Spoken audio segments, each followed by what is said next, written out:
ಇದು ಕುಂದಾನಗರಿ ಬೆಳಗಾವಿಗೆ ಸಂಬಂಧಪಟ್ಟಂತಹ ಸುದ್ದಿ. ಇದು ಬೆಳಗಾವಿಯ ಅಧಿಕಾರಿಗಳಿಗೆ ಸಂಬಂಧಪಟ್ಟಂತಹ ಸುದ್ದಿ. ರಾಜ್ಯಪಾಲರ ಹೆಸರಿನಲ್ಲಿದ್ದಂತಹ 6 ಎಕರೆಯ ಜಾಗ ಏನಿದೆ ಅದು ಮಾಯವಾಗಿ ಹೋಗಿದೆ. ಬೆಳಗಾವಿಯಲ್ಲಿ ಬ್ರಹ್ಮಾಂಡ ಭ್ರಷ್ಟಾಚಾರ ಆಗಿದೆಯಾ ಅನ್ನುವಂತಹ ಪ್ರಶ್ನೆ ಮುನ್ನೆಲೆಗೆ ಬರ್ತಾ ಇದೆ. ರಾಜ್ಯಪಾಲರ ಹೆಸರಿನಲ್ಲಿದ್ದ 6 ಎಕರೆಯ ಜಮೀನು ಮಾಯವಾಗಿರುವಂಥದ್ದು. ಭೂಗಳ್ಳರಿಗೆ ಸಾಥನ್ನು ಕೊಟ್ರ ಬೆಳಗಾವಿಯ ಆಫೀಸರ್ಸ್. ಪಹಣಿ ದುರಸ್ತಿ ಹೆಸರಿನಲ್ಲಿ ತಾತ್ಕಾಲಿಕ ಪೋಡಿ ಮಾಡಿ ಭೂ ಹಂಚಿಕೆಯಾಗಿದೆಯಾ? ಪಬ್ಲಿಕ್ ಟಿವಿಯಲ್ಲಿ ಶುಕ್ರವಾರದ ಸೂಪರ್ ಎಕ್ಸ್ಕ್ಲೂಸಿವ್ ಸುದ್ದಿ. ರಾಜ್ಯಪಾಲರ ಹೆಸರಿನಲ್ಲಿದ್ದಂತಹ 6 ಎಕರೆಯ ಭೂಮಿ ಜಮೀನು ಮಾಯವಾದಂತಹ ಸುದ್ದಿ ಇದು. ಹಾಗಾದ್ರೆ ಈ ಭೂಮಿ ಮಾಯವಾಗುವುದಕ್ಕೆ ಆಫೀಸರ್ಸ್ ಅವರ ಸಾಥ್ ಇದೆಯಾ? ಯಾರು ಆಫೀಸರ್ಸ್? ಇವೆಲ್ಲವೂ ಕೂಡ ಈಗ ಮುನ್ನೆಲೆಗೆ ಬರ್ತಾ ಇರುವಂತಹ ಪ್ರಶ್ನೆ. ಬೆಳಗಾವಿಯಲ್ಲಿ ಬ್ರಹ್ಮಾಂಡ ಭ್ರಷ್ಟಾಚಾರಕ್ಕೆ ಸಂಬಂಧಪಟ್ಟಂತಹ ಸುದ್ದಿ ಇದಾಗಿದೆ.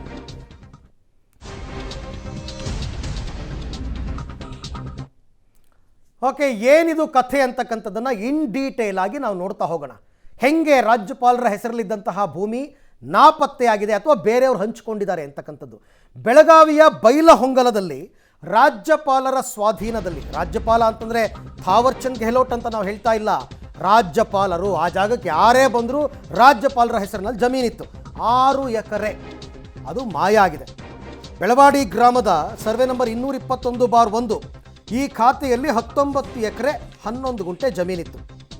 ಮಾರ್ಚ್ 14, 2002 ಮಾರ್ಚ್ 14, 2002ರಲ್ಲಿ ರಾಜ್ಯಪಾಲರು ಅಂದರೆ ಅದು ಸರ್ಕಾರದ ಲೆಕ್ಕವೇ ಬರುತ್ತೆ.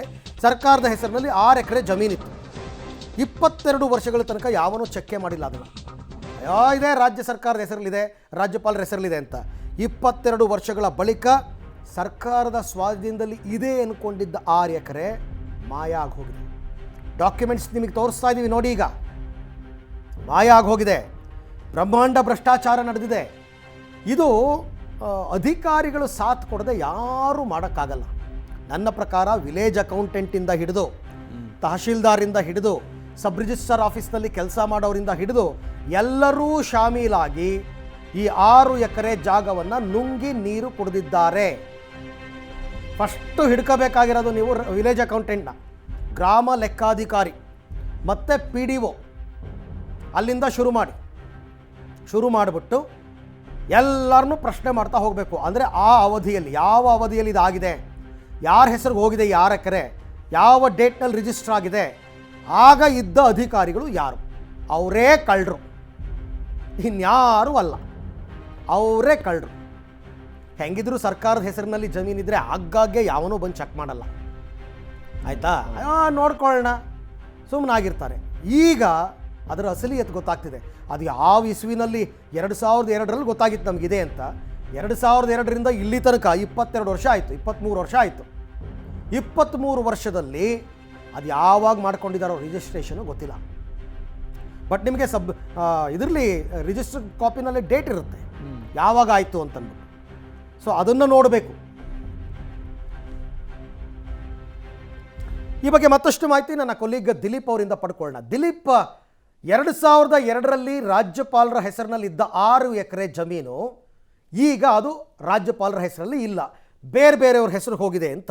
ಅವ್ರು ಯಾರು, ಯಾವ ಸಂದರ್ಭದಲ್ಲಿ ಆ ಜಾಗವನ್ನು ತಮ್ಮ ಹೆಸರಿಗೆ ಮಾಡಿಕೊಂಡ್ರು, ಆ ಡೇಟ್ ತೆಗೆದರೆ ಆ ಡೇಟ್ನಲ್ಲಿ ಯಾರ್ಯಾರು ಅಧಿಕಾರಿಗಳಿದ್ರು ಎಲ್ಲರೂ ತಗ್ಲಾಕೋತಾರೆ. ಸೊ ಹಾಗಾಗಿ ಆ ಕೆಲಸ ಆಗ್ತಾ ಇದೆಯಾ? ಇದ್ರ ಬಗ್ಗೆ ಏನಾದರೂ ಕಂಪ್ಲೇಂಟ್ ಲಾಡ್ಜ್ ಆಗಿದೆಯಾ, ಹೇಗೆ?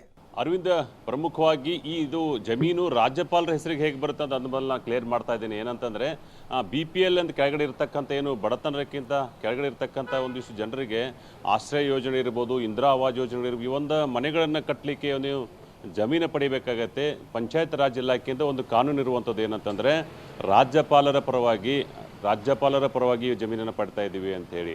ಹೀಗಾಗಿ ಏನು ಬೆಳಗಾವಿ ಜಿಲ್ಲಾ ಪಂಚಾಯತ್ ಕಾರ್ಯನಿರ್ವಾಹಕ ಅಧಿಕಾರಿಗಳು ಬೆಳಗಾವಿ ಜಿಲ್ಲಾ ಪಂಚಾಯತ್ ಹೆಸರಿಗೆ 2002ನಲ್ಲಿ ತಾವು ನೋಡ್ಬೋದು ಡಾಕ್ಯುಮೆಂಟ್ಗಳನ್ನು ಖರೀದಿ ಪತ್ರ ಆಗುತ್ತೆ 6 ಎಕರೆ. ಆದರೆ ಅದಾದ ನಂತರ ಈ ಒಂದು ಗೋಲ್ಮಾಲ್ ಯಾವ ಥರ ನಡೆಯಿತು ಅನ್ನೋದು ಬಹಳಷ್ಟು ಕುತೂಹಲ ವಿಚಾರ. ಏನಂತಂದರೆ ಇದರಲ್ಲಿ ಪ್ರತಿಯೊಬ್ಬರು ಕೂಡ ಶಾಮೀಲಾಗಿದ್ದಾರೆ ಅಂಥೇಳಿ ಆರೋಪ ಮಾಡ್ತಾ ಇದ್ದಾರೆ RTA ಕಾರ್ಯಕರ್ತರು. ಯಾಕೆ ಅಂತಂದರೆ ಅವಾಗ ಏನು ಖರೀದಿ ಆದ ನಂತರ 1 ತಿಂಗಳಾದ ಮೇಲೆ ಪಹಣಿಯಲ್ಲಿ ಅವರ ಹೆಸರು ಬರುತ್ತೆ, ರಾಜ್ಯಪಾಲರ ಪರವಾಗಿ ಕಾರ್ಯನಿರ್ವಾಹಕ ಅಧಿಕಾರಿಗಳು ಜಿಲ್ಲಾ ಪಂಚಾಯತ್ ಬೆಳಗಾವಿ ಅಂಥೇಳಿ. ಅದಾದ ನಂತರ 2023ರಲ್ಲಿ ಪಹಣಿ ದುರಸ್ತಿ ಅಂತ ಮಾಡ್ತಾರೆ.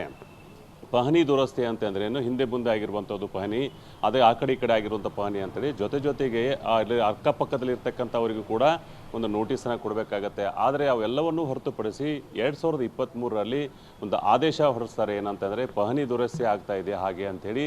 ಆ ಪಹಣಿ ದುರಸ್ತಿ ನೆಪದಲ್ಲಿ 6 ಎಕರೆ ಜಮೀನನ್ನು, ಅದರಲ್ಲಿ 5.5 ಎಕರೆ ಜಮೀನನ್ನು ಖಾಸಗಿ ವ್ಯಕ್ತಿಗೆ ಪರಭಾರೆ ಮಾಡ್ತಾರೆ. ತಾವು ಆಗಲೇ ಹೇಳ್ತಾ ಇದ್ರಿ ಏನಂತಂದರೆ ಏನಾಗಿ ಆಗಿದೆ ಅಂಥೇಳಿ. ಈ ಎಲ್ಲ ಡಾಕ್ಯುಮೆಂಟ್ಗಳನ್ನು ಯಾವಾಗ ಪಬ್ಲಿಕ್ ಟಿವಿ ಫಾಲೋ ಮಾಡ್ತಾ ಇತ್ತು ಅವೆಲ್ಲ ಡಾಕ್ಯುಮೆಂಟ್ಗಳನ್ನು ಫ್ರೀಸ್ ಮಾಡಿದ್ದಾರೆ. ಈಗ ಯಾರ ಹೆಸರಿಗೆ ಇದು ಸಿಗ್ತಾ ಇಲ್ಲ. ನಾವೇನು ಹೋಗಿ ಅಲ್ಲಿ ಚೆಕ್ ಮಾಡಿದರೆ, ಸಾಫ್ಟ್ವೇರಲ್ಲಿ ಚೆಕ್ ಮಾಡಿದರೆ ಅದು ಬ್ಲ್ಯಾಂಕ್ ಆಗಿ ತೋರಿಸ್ತಾ ಇದೆ. 221 ಎಲ್ಲ ದಾಖಲೆನ ತೋರಿಸುತ್ತೆ. Okay. ಆದರೆ 221 ಏನಿದೆ, 221 ಏನಿದೆ ಅದು ಯಾವುದೋ ದಾಖಲೆಯನ್ನು ಕೂಡ ತೋರಿಸ್ತಾ ಇಲ್ಲ. ಹೀಗಾಗಿ ಭಾಳ ದೊಡ್ಡದಾದಂಥ ಒಂದು ವಿಚಾರ ಅಂತಲೇ ಹೇಳ್ಬೋದು. ಹಾಗೆ ಸಂಪರ್ಕದಲ್ಲಿರಿ ದಿಲೀಪ್, ನಿಮ್ಮ ಜೊತೆ ನಾನು ಮತ್ತೆ ಮಾತನಾಡ್ತೀನಿ.